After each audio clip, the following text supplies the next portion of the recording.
வணக்கம். ஜவைஜக் from Javad Vattipudur, power writer அப்படிங்கிற யூடியூப் சேனல் மூலமாக உங்களை மீண்டும் சந்திக்க ரொம்ப மற்ற மகிழ்ச்சி. அத்தோட எங்கள் சேனலை சப்ஸ்கிரைப் பண்ணுங்கள், பெல் பட்டன் அழுத்த மறந்துடாதீங்க. அத்தோட எல்லாத்துக்கும் ஷேர் பண்ணுங்க. பாமக அப்படிங்கிற பாட்டாளி மக்கள் கட்சி ரொம்ப கஷ்டப்பட்டு அந்த கட்சியை உருவாக்கினார் ராமதாஸ்.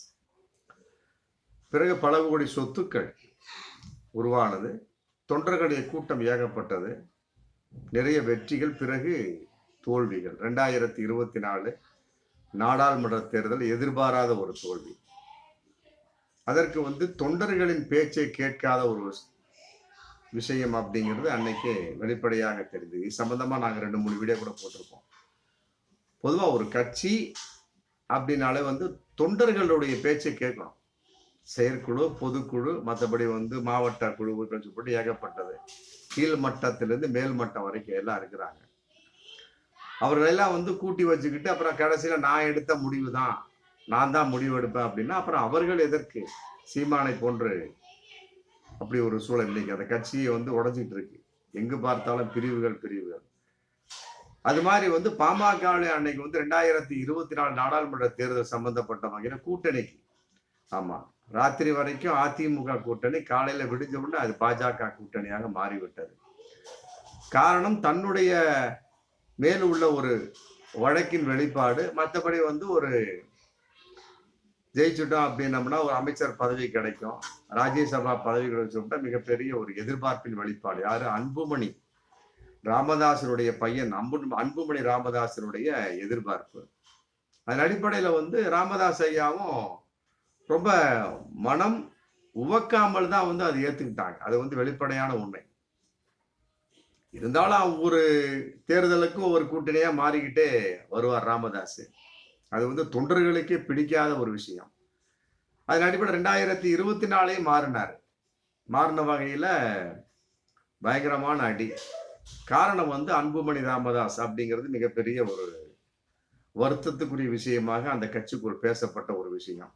சில தொண்டர்கள் கூட அழுதார்கள். ஆமா, நாம் எதிர்பார்த்த வெற்றி பெற முடியவில்லைன்னு சொல்லிட்டு. அப்புறம் அது போயிட்டு இருந்தது. இன்னைக்கு சமீபத்துல ஒரு கூட்டம், பொதுக்குழு, விழுப்புரம் மாவட்டத்தில் நடந்த பாவானூர் பக்கத்தில் நடந்த பொதுக்கூட்டத்துல மிகப்பெரிய தந்தைக்கும் மகனுக்கும் உரிய மிகப்பெரிய ஒரு வாக்குவாதமா அந்த கூட்டம் முடிஞ்சிருக்கு. எதிர்பாராத ஒரு விஷயம்.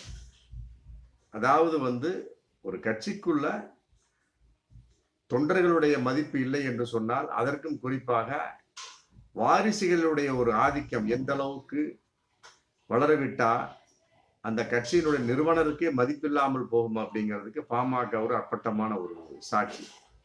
இன்று பாமக ராமதாஸ் கையில் இல்லை அப்படிங்கிறது பகிரங்கமா தெரியுது. மேல் மட்டத்திலிருந்து கீழ்மட்டம் வரைக்கும் அனைவருமே அன்புமணி ராமதாஸின் ஆதரவாளராக போய்விட்டார்கள். அப்ப அந்த கட்சியை உருவாக்கிய ராமதாசுடைய நிலைமை என்ன அப்படின்னா சண்டை போட்டுக் கொள்ளக்கூடிய ஒரு சூழல். இந்த ஒரு வருஷ காலமாக அன்புமணி ராமதாஸுக்கும் நிறுவனர் ராமதாஸுக்கும் கருத்து வேறுபாடுகள், மோதல்கள். 2024 நாடாளுமன்ற தேர்தலில் கூட கருத்து மோதலின் வேறுபாடு, மற்றபடி கருத்து மோதலின் வெளிப்பாடாத்தான் அவர் ஒத்துக்கொண்டது பாஜகவினுடைய கூட்டணிக்கு. இல்லாவிட்டால் அவர் அதிமுக தான் சென்றிருக்க முடியும். மிகப்பெரிய ஒரு தோல்வி. அதுவும் இன்னைக்கு வெளியில் முகத்தை காட்ட முடியாத ஒரு சூழல். அரசியல் அவ்வளவுதான். மற்றபடி கொள்கை வேறு, கூட்டணி எப்படி இணைஞ்சுக்குவாங்க. அது ஒரு பக்கம் இருந்தாலுமே கூட வளர்ந்த கட்சி. 1980 பல சங்கங்களாக இருந்த அந்த வன்னியர்களை ஒற்றுமையாக சேர்த்து வன்னியர் சங்கம் என்று உருவாக்கி, பிறகு பாமக என்று உருவாக்கி, அப்ப எல்லாம் மிகப்பெரிய சபதத்தை எல்லாம் போட்டார். ஆமா, என் கட்சிக்குள்ள என்னுடைய மகன்களையோ குடும்பத்தாரையோ சேர்க்க மாட்டேன், மற்றபடி கட்சியினுடைய ஒரு செலவில் நான் வெளியூர் செல்ல மாட்டேன். இந்த மாதிரி பலவிதமான தனக்குத்தானே ஒரு கட்டுப்பாடுகள் விதித்து கொண்டு பாமகவை வளர்த்தாரு. பின்னால அப்படி இருக்கு தன்னுடைய நிலைப்பாடின் வெளிப்பாடு அப்படியே கொஞ்சம் கொஞ்சமா குடும்ப கட்சியாக தன் கட்சியை மாற்றினார். பிறகு அன்புமணி ராமதாஸை தலைவராகவே போட்டுட்டாரு. அதன் அடிப்படையில இளைஞரணி தலைவராக தன் மூத்த மகளின் மகனை முகுந்தனை வந்து போடுவதாக ஒரு திட்டம்.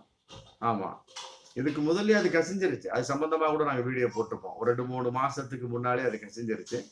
இன்னைக்கு வந்து அது மிகப்பெரிய விசுவ ரூபமாக எடுத்து இன்னைக்கு அப்பனுக்கும் பிள்ளைக்கும் மிகப்பெரிய ஒரு தகராறு. அன்புமணிக்கும் அவருடைய மகன் அப்பா, அவருடைய அப்பா ராமதாஸ்க்கும் மிகப்பெரிய ஒரு தகராறை உருவாக்கக்கூடியது. அதுவும் வந்து பொது மேடையிலேயே பப்ளிக்கா நடந்திருக்கு. அதான் வந்து ரொம்ப கூர்ந்து கவனிக்கப்பட வேண்டிய ஒரு விஷயம். அதாவது கட்சியில வந்து வாரிசை இறக்குவது என்பது அவர்களுடைய அந்தந்த நிலைப்பாடு. அதை தொண்டர்கள் ஏற்றுக்கொள்கிறார்களோ இல்லையோ, அந்த கட்சியினுடைய நிறுவனர்கள் வந்து ஏற்றுக்கொள்ள வைப்பார்கள். ஆமா, முதல்ல சொன்னதெல்லாம் வந்து பின்னால் வந்து அது பொய்யாக போய்விடும். அதுக்கு வந்து பாமக மிக அற்புதமான ஒரு உதாரணம். அதன் அடிப்படையில் அன்புமணி ராமதாஸ் தலைவராக போட்டாங்க. மற்றபடி இன்னைக்கு இளைஞர் அணி தலைவராக முகுந்தனை போடக்கூடிய சமயத்தில் அன்புமணி ராமதாஸுக்கே பிடிக்கவில்லை. ஆமா, பிடிக்காத ஒரு சமயத்தில் வெளிப்பாடு. மேடையிலே வந்து அப்பாவும் பிள்ளையும் வந்து மோதக்கூடிய ஒரு அப்பட்டமான ஒரு காட்சி. அவர் அறிவிக்கிறார் ராமதாஸ். ஆமா, முகுந்தன் வந்து இளைஞர் அணி தலைவராக நியமிக்கப்படுகிறார். அவர் எல்லோரும் ஏற்றுக்கொள்ள வேண்டும். அன்புமணி ராமதாஸ் வந்து அவரையும் அப்படின்னு ஆரம்பிக்கிற சமயத்துல இடையில அன்புமணி ராமதாஸ் வந்து அவருடைய மகன் அன்புமணி வந்து குறுக்கிட்டு, அதாவது வந்து அவர் வந்து கட்சிக்கு வந்து 4 மாசம் தான் ஆச்சு, அவருக்கு எப்படி இளைஞர் அணி சம்பந்தப்பட்ட விஷயம் தெரியும் அப்படின்னு கூட ஒரு கேள்வி கேட்கிறாரு. அதை வீட்டுல உட்காந்து கேட்டு இருந்திருக்கலாம்.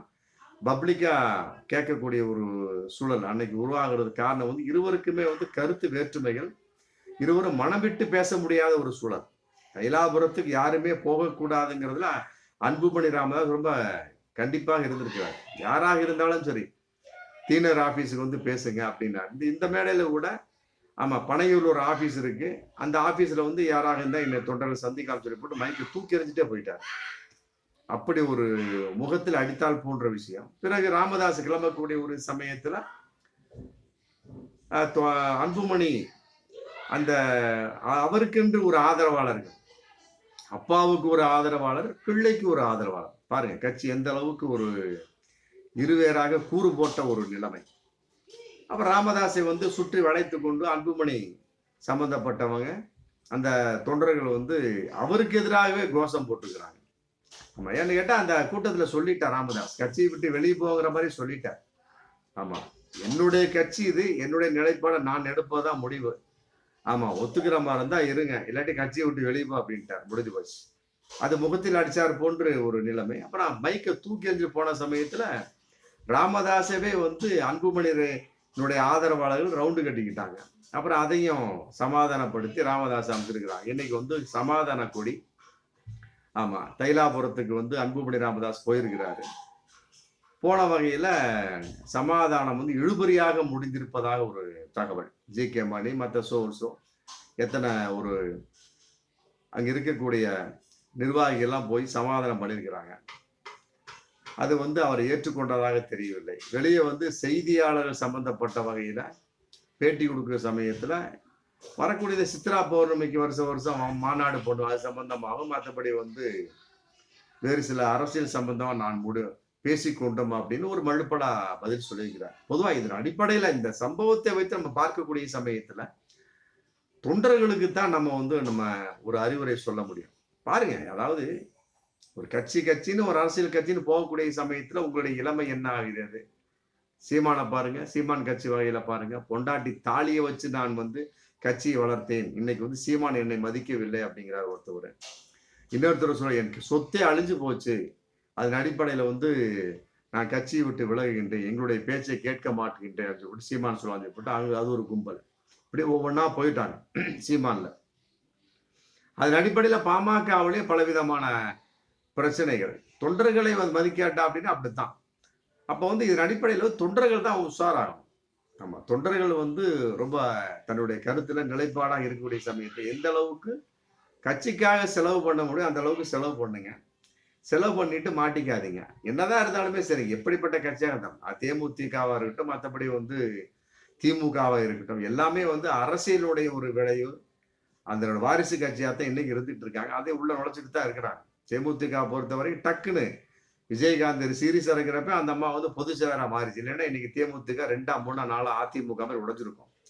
அதன் அடிப்படையில் பாமகவுடைய ஒரு பிரிவு இன்னைக்கு தயாராக இருக்கிற மாதிரி தான் தெரியுது. அன்புமணி ராமதாஸ் சம்பந்தப்பட்ட வகையில இன்னைக்கு வந்து ஒரு சமாதானத்துக்கு கூட போட்டிருக்கிறார் ராமதாஸை நோக்கி. ஆமா, அப்பாவுக்கு புள்ள சமாதானம் அப்படின்னா எவ்வளவு ஒரு நிலைமையா இருக்கும் பாருங்க அந்த கட்சியினுடைய நிலைமை. அப்ப தொண்டர்களுடைய நிலைமை எவ்வாறு இருக்கும்? இதன் அடிப்படையில வந்து தொண்டர்கள் வந்து சிந்திக்கணும். யாராக இருந்தாலும் சரி, அது பாமக தொண்டர்களாகட்டும், அது திமுக தொண்டர்களாகட்டும், அது தேமுதிக தொண்டர்களாகட்டும், தங்களுக்கென்று ஒரு அங்கீகாரம் இல்லை, தங்களுக்கென்று ஒரு ஒரு நிலைப்பாடு இல்லை அப்படின்னா அந்த கட்சி உங்களுக்கு எதற்கு அப்படிங்கிற வரும் காலங்கள்ல யாராக இருந்தாலுமே சரி, ஆமா, தொண்டர்கள் வந்து சிந்திங்க. சிந்திச்சாதான் உங்க பொண்டாட்டி கழுத்துல தொங்குற தாலி மிஞ்சும், உங்களுடைய சொத்துக்கள் மிஞ்சும், உங்களுடைய தன்னம்பிக்கை மிஞ்சும், இன்னும் சொல்லப்போனா உங்களுடைய சுயநிலைமை மிஞ்சும் என்பதுதான் நாம் சொல்லக்கூடிய ஒரு அற்புதமான ஒரு அறிவுரை. பார்ப்போம் மீண்டும் அடுத்த வீடியோ. நன்றி.